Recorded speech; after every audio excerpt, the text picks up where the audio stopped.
Hello, my name is Martha, and I am a certified death doula, and that means that I help people make their final arrangements in the dying process, and I also help walk people home in their final death process. As a death doula, I have studied the philosophical and medical process of death and studied through many of the ancient traditional cultural references of how other cultures view death and dying, how they handle the process of dying. And I've learned so many lessons about how to live a better life by studying about death. In this podcast today, we are going to talk a little bit about ways to self-soothe. So one of the ways that I've learned through studying about death is ways to take care of yourself in this life as we're going through so many troubled, turbulent times. In every nation right now, there's a lot of unease and stress, and it's just a very turbulent time. There's a lot of change happening in the world right now. We're going through this big technological change of changing into AI technology, which is changing a lot of people's jobs. In America this year, we're in the middle of a political election that has a lot of significance to how people live in their daily lives. And just throughout the world, there's so many wars and troubled finances and just a lot of strife going on. And it's very important for us to think about ways to soothe and calm ourselves in the midst of all of this high anxiety. So let's talk about some of the ways that I've learned to kind of take care of yourself and be gentle with your self-care. One of the first ways that I wanted to talk about is about drinking plenty of water. You are something like 75% water in our bodies, and it's so important to get enough water. And one of the ways I found is I got this, can you see it? It's an amethyst crystal that sits inside your water bottle. And if you don't know, amethyst crystals, well, crystals in general, resonate an energy frequency. Scientifically proven. You have crystals. I have a crystal in my smartwatch that causes the energy usage. You have crystals in all your batteries. You have crystals in your pineal gland that cause your melatonin and magnesium to vibrate to create the DMT for your dreaming at night. Crystals are energy conductors, and especially an amethyst crystal. Amethyst crystals really help to reduce stress. That's kind of it's an anti-anxiety crystal. It helps calm and heal and soothe your vibrational frequency. It actually vibrates and has a frequency of the alpha waves. So alpha waves are the wavelength when you are just waking or just before you go to sleep. It's that calm, you're almost asleep, you're kind of a little bit of aware still that you're dreaming, you're about to dream. That's the alpha waves. And that's what amethyst crystals vibrate on, that alpha wave frequency. And that's why they are so calming and soothing. And so just simply by popping a crystal in your water, that you drink plenty of water, get the right amount of water. But if you can pop an amethyst crystal, you can even just drop it in a regular glass, just take a crystal and drop it in the glass. I just have this fancy water bottle. It's a definite way to just get some of the good vibrations in your body to help calm and soothe you.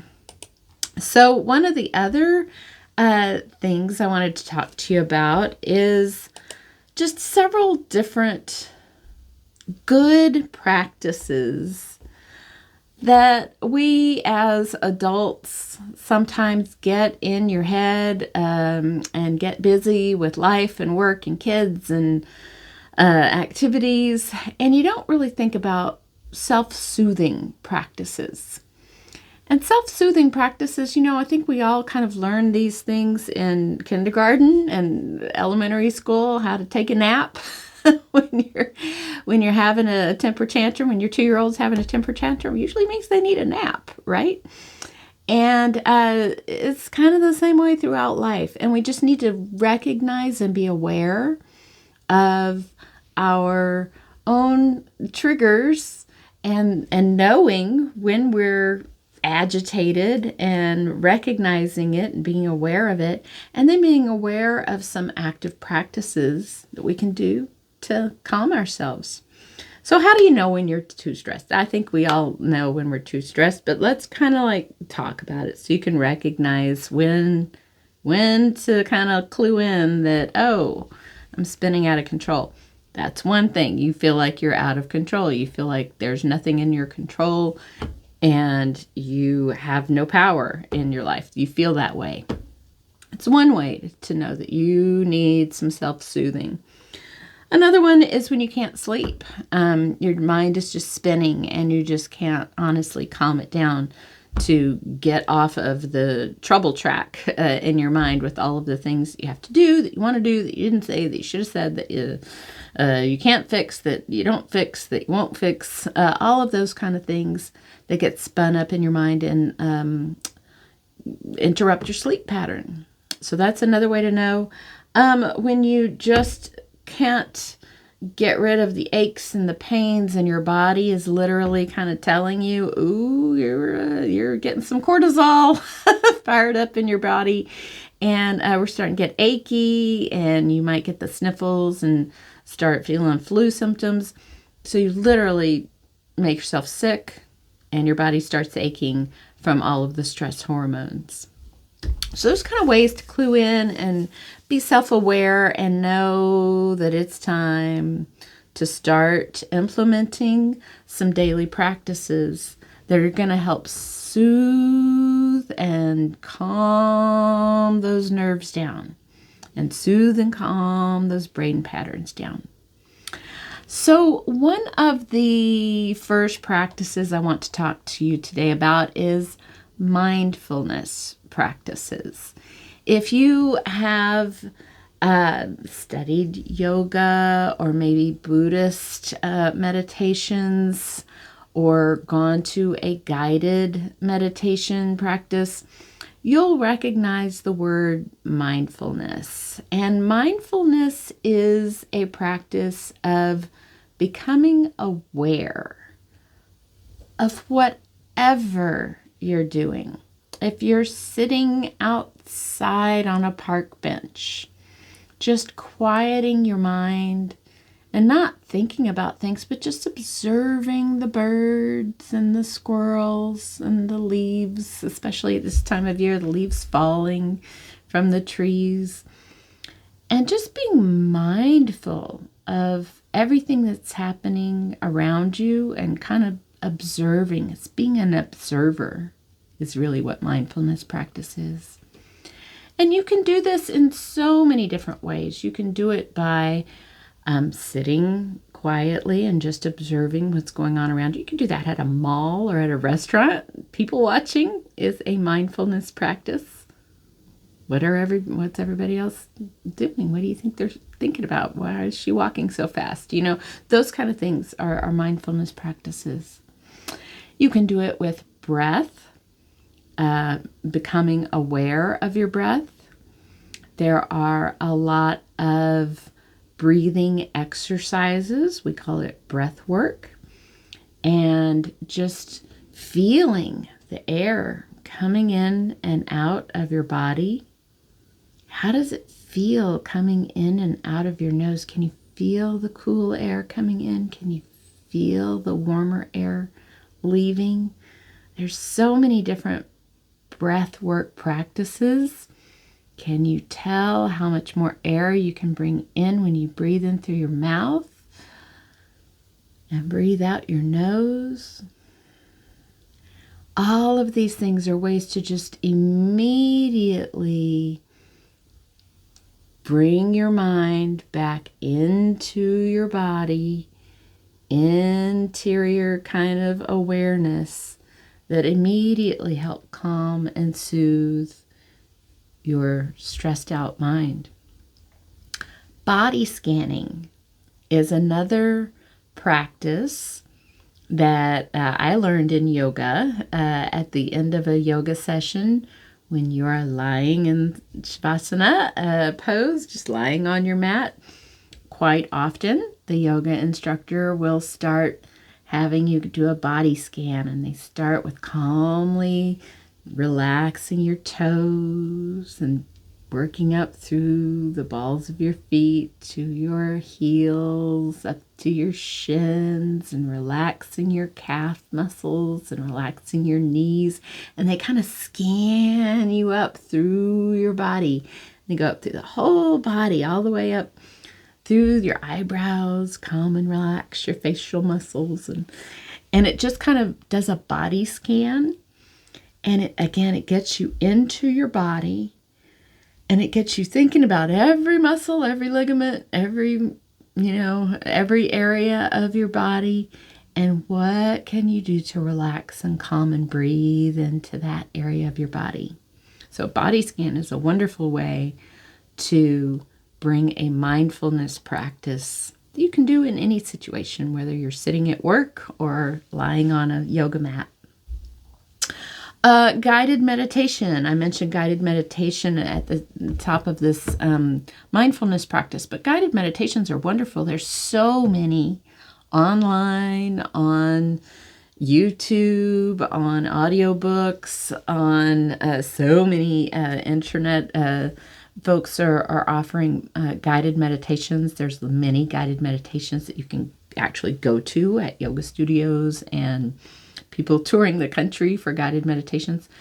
And it's somebody who kind of walks you through, it's a little bit of a self-hypnosis. They kind of walk you through a way to calmly, kind of get into the interior of your mind and find your calm, happy place and kind of guide you home. It's kind of like I walk people home as a death doula. Guided meditations are a way to guide you home into your peaceful heart center so that you can kind of reevaluate and change your perception on the stress going on around you. So guided meditations are wonderful. Breath counting is another thing that I didn't mention when I was talking about breath work, but counting. It's kind of like counting sheep when you can't sleep, but counting your breaths and counting exercises with how long you breathe in, how long you hold the breath, and then how long you extend the breath as you release the breath. There's a lot of studies that have studied animal behavior and human behavior, that when you have a longer exhalation than you have an inhalation, it immediately triggers the serotonin and dopamine in your brain, knowing that you're not being chased by an animal, that now you have time to breathe and you can breathe out in a long exhalation. That literally triggers your brain to know that you're not being chased by a tiger, or you're not being chased by an animal. And so counting breaths, there's so many online practices that you can find. One of them I like is counting the odd numbers, and you can count to 13 in, hold for 13, release for 13, and there's just different ways that you can do that. But basically, extending the exhalation is the way to know, and counting will help you achieve that. So breathworks are wonderful. Another kind of topic of how to calm and self-soothe is to create some rituals. And rituals, as you know, if you are in a religious practice, going to church, there are so many rituals, especially in the Catholic and Anglican church models. They have so many rituals in their church services, but you can create rituals at home. And a ritual can be anything from as simple as creating a bedtime routine at night, that you don't just brush your teeth and go to bed, but you maybe get a crystal thing to put your oil on your face and make that a beautiful experience that really calms and soothes you before you go to sleep. Brushing your hair 100 times, just to kind of stimulate your hair follicles, and it helps calm and soothe you. These kind of things can be rituals, and it's just a routine, something that you do purposefully and consciously, that you do, that you know is going to help soothe you and help calm you. So bedtime rituals are wonderful. Taking bath time rituals are wonderful. Taking baths with bath salts or oils or flowers, and having candles, making it a real calming, soothing experience, not just hopping in the bathtub and hopping out. But those kind of things that you purposefully and intentionally do. I have been practicing a cacao ceremony. So in the evenings, after dinner, before bed, for my little evening snack, I will go in and I make my cacao. And that's a whole process. And you have to warm up the chocolate, and you have to warm up the tea that you mix into the chocolate, and you put the turmeric and the cinnamon. And it's a whole process of mixing it and getting it frothy and getting it ready to drink. And then when I sit down and drink it, I'm already more calm and soothed just by the process of mixing it all together. There's a lot of ceremonies like that. The Japanese tea ceremony is a ceremonial way to prepare and mix tea. They have a matcha ceremony. I mentioned the cacao ceremony. So there's all kinds of ways to make it more than just, sticking a tea bag in and microwaving your water and just being done with it and drinking it. It's more of a ceremonial ritual that is done with conscious intention, that soothes and calms the mind by focusing on one intentional mindfulness practice in a ritualized kind of atmosphere. It really, really helps. Having a music session, creating a playlist. I've done this both with calming, soothing music as well as with happy, motivational kind of happy songs that get me in a better mood. Creating playlists and just playing them as you're driving to work on your commute, or playing them as you're on your morning walk, or playing them as you're cleaning your house. Having those kind of playlists that have an intent behind it to relax and calm, and if you feel so inclined to kind of lift up your emotional state, are so helpful. Music is such a helpful motivational factor, and building your own playlist is an intentional act that is, it can be a ritual. It's like making the tea, building a playlist is a ritualized exercise that I really like. Having a ritual of having a walk either in the morning or in the evening.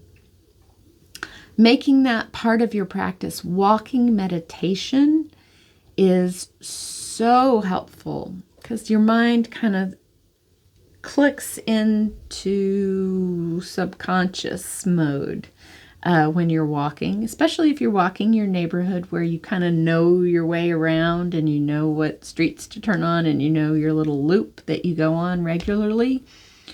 It gets you in an almost kind of trance-like state where if you are doing walking meditations, especially if you are listening to an audiobook or music that is intentional, it really is a way to kind of soak in the good vibes from your music or kind of soak in the good lessons from your audiobook in a way that is moving your body and it kind of moves that intentional energy through your body. So really encourage a ritualized effort to have a walking meditation in your daily practice. Getting to stretching and tapping. Stretching and tapping kind of go hand in hand with me. There's a lot of ways to mindfully move the body intentionally. Tapping is an exercise where, you can do a whole tapping thing all up your body and down your arms and down your side and on up through your head and tapping all the way down. And it really helps kind of wake up those lymphatic systems in your body, your endochromatic system. Kind of wake up those nerve endings as well. So I'm big on tapping.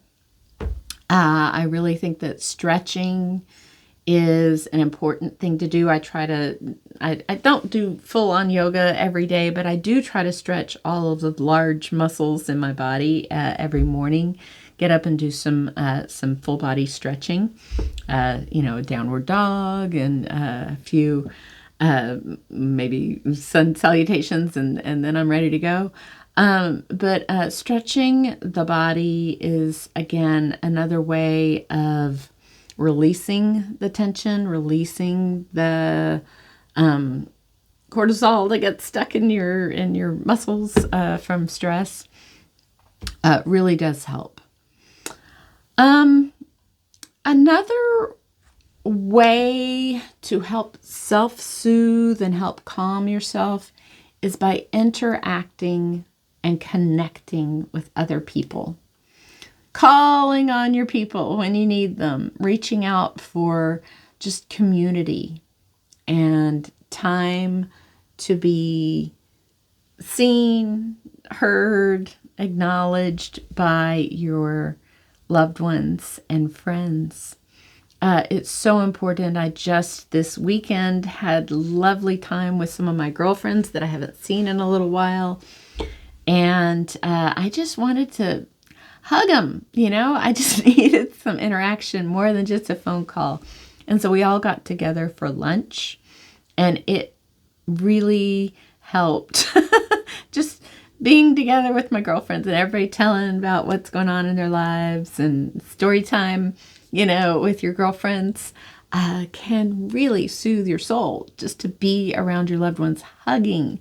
They have proven scientifically that when you hug another person for, I believe it's a 12-second hug, if you can have a 12-second hug with another person, that releases so much good stuff, your serotonins and your dopamines and your all those love molecules, oxytocin and all the good stuff gets fired up when you have a nice big hug just from somebody that you love and care about. So having that connection time with others If you have a family and you can make it a family dinner night at least once a week, getting together and sitting down at a table to share a meal together, sharing a meal together is so healing. It is so, it's hardwired in our, back in your amygdala and your lizard brain. Sharing a meal together is safety. It makes you feel safe. It makes you feel like you are part of a community. You are part of this family. You are part of this friendship group. Sharing a meal with other people, especially people that you love and care about. Breaking bread. It is a holy practice. I really believe it is. It just makes you feel safe in a mad, crazy world. So I would highly encourage having connection time over a meal with friends or family. Having a support group. If you don't have friends and family that you can talk to freely and openly and be your authentic self, going out and finding a support group. There are so many different kinds of support groups for anything from, breast cancer to Alcoholics Anonymous to shopping, things to a meetup group even. For any kind of activity or support that you might need. Finding your people and finding your groups, having a support group, so important, especially right now. And then it can be something as loose as having a game night, having your neighbors over, having, some of your girlfriends or your friends over and having a game night, getting all the kids out and playing Scrabble or Monopoly or, anything, and having a game night. You can have an adult game night at your house. My neighbors and I often do a poker night at our houses, and so we all change up whose house we're going to once a month and have poker night. But it's really important to have that time to just hang out and share and just have that community time. Really, really big. Book club. I mentioned meetups also, but a book club is great. But like if you don't have a book club, go on Meetup. And it's basically clubs for any kind of activity that you can possibly imagine, from bike riding to book clubs to dining out, friends to lacrosse, swimming, like any activity or interests that you might have. They have painting groups. They have anything that you can think of that, I would like to meet other people that like to do that, whatever that is. Meet up. Highly recommend it. There's always people in your community wanting to find like-minded individuals to go and hang out with and do those whatever fun activities. Exploring your creative. So like we were just talking about book club and reading and kind of getting out of your head and into movies or books. Exploring other creative outlets is always a good way to calm and self-soothe. I have gotten worked up with politics or finances or whatever's happening in my life, and found that coloring is very calming. They've had adult coloring books that you can just sit and watch TV and color. Honestly, it's very soothing. They have those painting kits that you can paint by numbers, and they're actually really pretty. You can get quite a few of them that look like real paintings after you finish. You don't have to be overly creative is my point. If you can find an outlet, if you want to learn how to crochet, or you want to go learn how to make ceramics and throw some pots, or, whatever you want to do, finding that creative outlet. I garden, and I have found that gardening to me is a creative outlet. not just the physical, act of gardening, but it's like teaching me patience, and it's teaching me how to artistically, develop a garden that looks nice and get the heights of, the different plants. It's a creative process. And so, whatever you like to do, refinishing furniture, another creative process. Painting your house, decorating, making jewelry. All of these things are creative processes. Writing. Ooh, journaling. Hold on, we got to stop and talk about journaling for a minute, because journaling, such creative process. It's not only getting your thoughts out of your head into a physical form on paper. The act of writing, if you can write in your journal with your pen and, on paper, there's magic that happens there. Somehow getting that thought out of your paper through your hand onto the paper really helps self-soothe. And then if you can write not only about the things that are stressing you out and getting it out of your body, all those things that are stressing you out, but then start writing about what you want the situation to look like, what you wish it was, what you, in your perfect world, this would happen instead of that, how it happened. Having those kind of positive thoughts that you not only think, but then write down, it is really so soothing and really kind of helps retrain your brain to not focus on the negative stress so much, but think about the positive solutions and ways that you can kind of start to think about how your life could, should, would be if the beautiful thing happened. Retraining your brain to have a different perception. There's all these books on, The Secret and manifestation and all this stuff that you hear about, but it really is just about changing your perception, changing your mind. And one way to do that is by writing it and then reading it.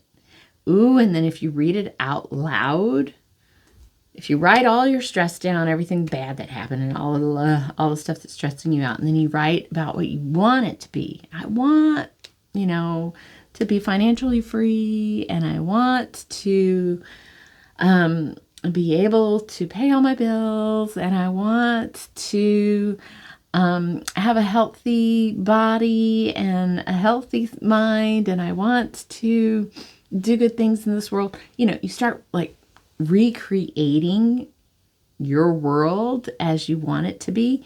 And then if you read that aloud, that gets in your subconscious. And it's a little, it's a magic trick, right? To get that into your subconscious mind so that now all of these thought patterns that you're thinking during the day can kind of start reframing themselves around this wonderful world that you want. Writing in a journal is the first step to do all that. And that really is, it's magic. Even though it's just a simple act of writing it down and writing a positive thought right after your negative thought. It's really magic, and it really does help soothe and calm me down and get me refocused onto things that I want to think about and that I want to happen. Another thing that I do, creative activity, I guess you could call it, is dance. I dance almost every day. I usually dance as I'm getting ready in the morning, when I'm getting ready for work or to go anywhere. I dance in the shower. I dance as I'm drying my hair. I dance as I'm putting on my clothes. I dance as I'm doing my makeup. I'm a big proponent of just doing a little wiggle. You got to get your body all revved up for the day. And it really helps. It really does work. Just have a dance session. A friend of mine and her husband have dance parties. They move all of their den furniture out of the way and they blast the music and have like hour-long dance party. They just have a little disco in their home and they just, one of them will be the DJ and they just play all their favorite music and have a dance party instead of going to a club and paying a bunch of money and all that. They just have a dance party in their house. And I'm like, that's the way to be. I like that. But dancing really does help just for more than makes you feel good. It's kind of like tapping and stretching and, any other exercise that you're going to do. It creates a lot of energy flow in your body, moving those stress hormones out of your bodily tissues. Stress hormones get caught in your lymph nodes and in your glands and in your body's fascia system, all these connectivity kind of ligaments and tendons and the things that hold everything together. Stress hormones, cortisol mainly, adrenaline, cortisol, anything that creates tension and stress in your body. Dancing, jumping, tapping, walking, all of these things, yoga, whatever you're going to do physically, but dancing is part of that. And it's a fun way. And it also boosts your mood. It not only gets all the stress hormones physically out of your body, it also boosts your mood. Another thing that boosts my mood is talking about getting these things out of your body. I have a shake plate. What's a shake plate? It's one of those vibrational machines that you might see at a chiropractor or physical therapist office. You stand on it and it vibrates and you're standing there and jiggles all of your muscles. You're just vibrating. Again, moving all of that stress out of your body, physically shaking it out, really works. I mean, these are scientifically proven. Getting those hormones out of your body and then drinking a ton of water to literally flush it out. It's like going for a lymphatic massage almost. And hey, that's another great thing. Go for a lymphatic massage. Move those stress hormones out of your body. Drink a ton of water and flush it out. But you got to get it out. You got to get it out of your... I'm pointing to where you have a lot of glands under your arm. You have a lot of glands under your chin. You have a lot of glandular all through, your digestive tract. You've got glandular systems going on behind your knees. Another glandular spot. Your ankles. Maybe you hadn't thought about your ankles.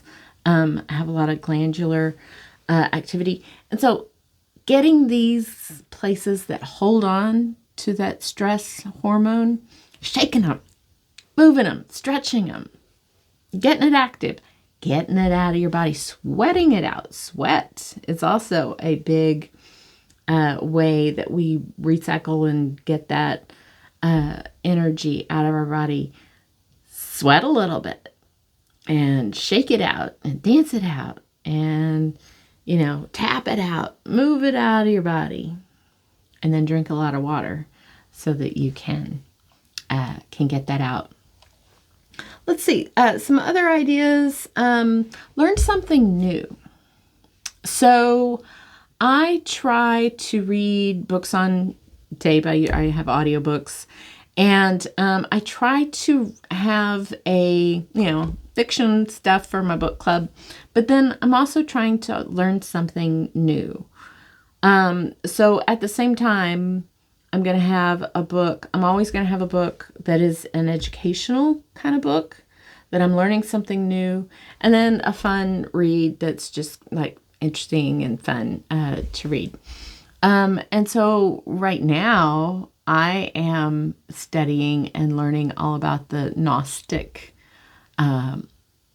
religious practices of the Gnostics. And it's very interesting, and I'm learning so many new things that I've never learned before. But learning something new it can be just anything, whatever you're into, whatever you like to learn about, keeping on learning helps refocus your brain from the stress and the worries and whatever's, got you anxious about whatever's happening today.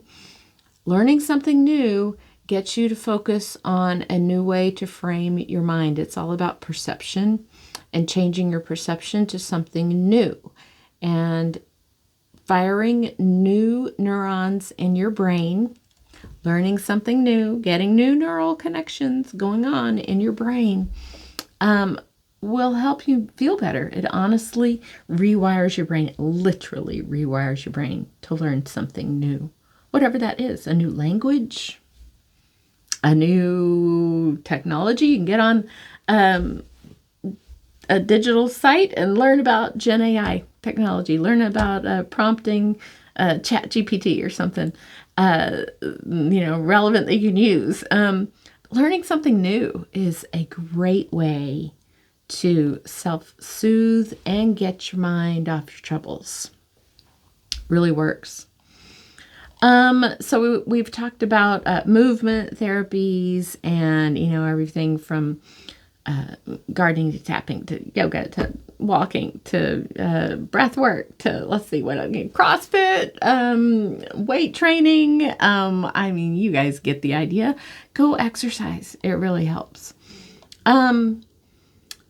Practicing positive self-talk. Okay, let's talk about affirmations and ways to train your mind about your internal discussions that you basically have with yourself and I believe are having with the universe. So positive self-talk. We are often our worst critics, and we are often very vicious with ourselves in our self-talk. And quite often I will catch myself thinking, oh, you stupid, why did you say that? And I have to catch myself and remember, I don't talk to myself that way.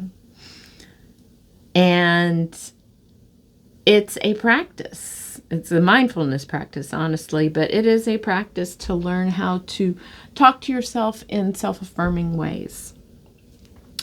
And it's not about being delusional. It's about being positive and beneficial to yourself and not destructive and self-sabotaging to your own internal conversations.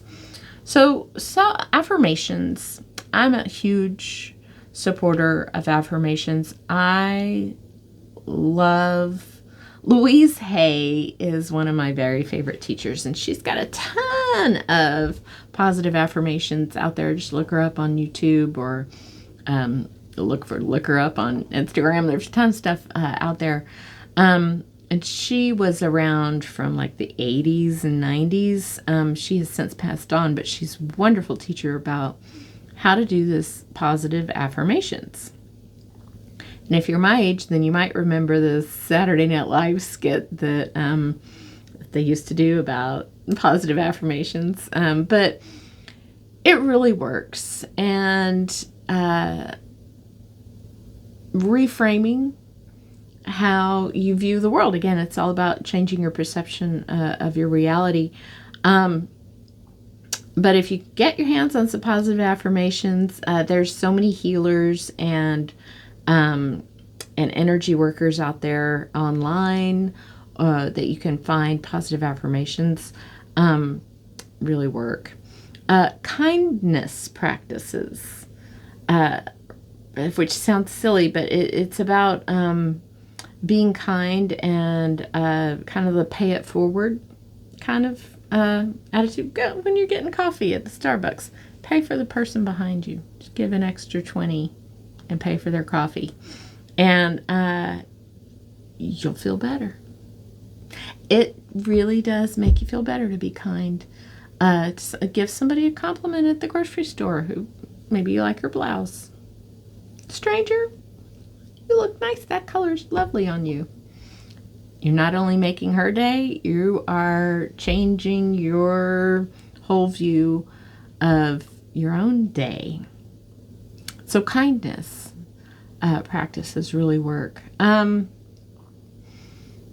Let's see. Just I'm scrolling through my list of ideas, but it really is just about kind of reframing that conversation that you have with yourself. Also, gratitude. We were talking about journals earlier, and a gratitude journal. At the end of every day, if you can write 3 or 4 or 5 things that you're grateful for that happened that day, it reframes your attitude to your day so that you're not hung up on what Nancy said in your work meeting that really pissed you off. That's not what you're dreaming about. Now you're dreaming about, I love my husband, or I love the way my children play football, or I love my cat, or whatever it is that you're grateful for. It really does help to end the day with a gratitude. A little, even if you don't write it down, it helps so much more if you write it down, but even if you're just thinking about it before you go to bed, it reframes how you're going to dream, what you're going to dream about. And we all know when you dream, you're basically rewiring your brain from everything that happened. You're processing everything that happened that day. And if you can go into a dream state with positive gratitude for everything that you're thankful for, it helps soothe and calm your brain so you not only will have a lovely night's sleep, get a good sleep score on your watch, but you will also be more refreshed and ready, and it just kind of compounds and builds onto your next day. So gratitude, huge practice in mindfulness practice and in self-soothing, for knowing. It's hard to know what you want until you know what you have, and to be grateful for what you have that can truly build what you want in the future by being grateful for what you have now. Really, really works. Let's see. Some other ways. Pardon me. I need some of my amethyst water. That's better. The last note that I had to talk about is just prioritizing self-care. So again, we all get busy. Life happens, and we're all swirled up in all of the activity. There's a lot of energy just going on in the world, and it's so easy to not take the time to do something for yourself that will soothe you. And I just can't stress enough how important it is to grab onto one of these practices and take the time to soothe your soul, and take the time to do this. I'm going to read off my little list here. Get a quality sleep routine. Have healthy, nourishing, balanced meals. Get some vegetables. Drink more water all day. Drink more water. None of us get enough water. Drink more water. Mindfulness practices, like consciously, doing something throughout your day. I do mindfulness practices, by the way, when I'm brushing my teeth. I think about every tooth as I'm brushing, and somehow me kind of thinking consciously about brushing my teeth relaxes me. Something simple like that you can do a mindfulness practice on. Regular physical activity, taking breaks from technology, turning off the computer maybe, and setting the cell phone down half hour before you go to bed. Setting some technology rules. might help. Having creative outlets, meeting people, finding your people, whether that be through a book club or a meetup, or having a yoga session or a women's circle, or whatever you're into, or a football crew or whatever. Finding your people, spending time with others, getting outside. Get outside and ground yourself. Walk barefoot in the grass, please. It will help ground you, and it will help get some of the ions that are in the ground up through your body and your energy system. So get outside and walk barefoot in the grass. Have a spa day. You know what? Every once in a while at home, I put on one of those mud masks and I get in the bathtub with some flowers and I just have myself a spa day. It'll make you feel better. Journaling, so important. Setting boundaries. I didn't even talk about this one. Setting boundaries. Woo! If you're ever going to listen to an older woman give you some advice, let it be about boundaries, because we kind of learn that as we get older. Saying yes to everything will drive you nuts. Being available to everybody all the time will drive you nuts. So learning to set some boundaries is so life-changing and will save your sanity. Saying no, Annie Lieberman has a wonderful quote. No is a complete sentence. I love that.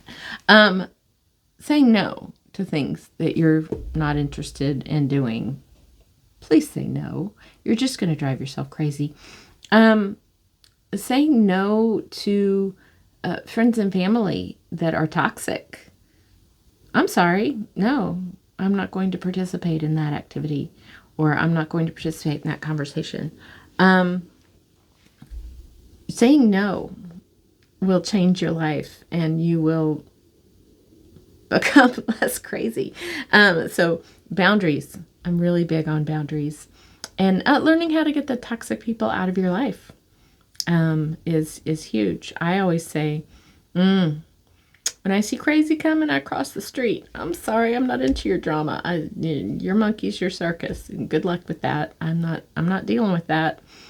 And so, boundaries. There, I just talked about it.